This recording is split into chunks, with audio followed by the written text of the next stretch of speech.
السلام علیکم ورحمۃ اللہ وبرکاتہ۔ پیارے دوستو، اگر آپ روزانہ کی ایک صحیح حدیث سننا چاہتے ہیں تو اس چینل کو لائک کر کے سبسکرائب کر لیں اور بیل کے بٹن کو دبا دیں۔ شکریہ۔ بسم اللہ الرحمن الرحیم۔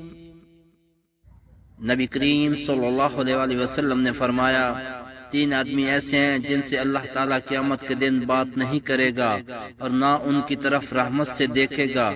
ایک وہ جس نے کسی سامان کے متعلق قسم کھائی کہ اسے اس نے اتنے میں خریدا ہے حالانکہ وہ جھوٹ ہے۔ دوسرا وہ شخص جس نے عصر کے بعد جھوٹی قسم اس لیے کھائی کہ کسی مسلمان کا مال ناحق مار لے۔ اور تیسرا وہ شخص جس نے ضرورت سے فالتو پانی مانگنے والے کو نہیں دیا، تو اللہ تعالیٰ قیامت کے دن اس سے کہے گا، جس طرح تو نے اس زید از ضرورت فالتو چیزوں سے دوسروں کو روکا جسے تیرے ہاتھ نے بنایا بھی نہیں تھا، میں بھی تجھے اپنا فضل نہیں دوں گا۔ حدیث نمبر 7446، صحیح بخاری۔ اگر ہو سکے تو اس حدیث کو اپنے والدین اور آقا کی ساری امت کے ایصال ثواب کے لیے زیادہ سے زیادہ شیئر کریں۔ جزاکم اللہ خیرا۔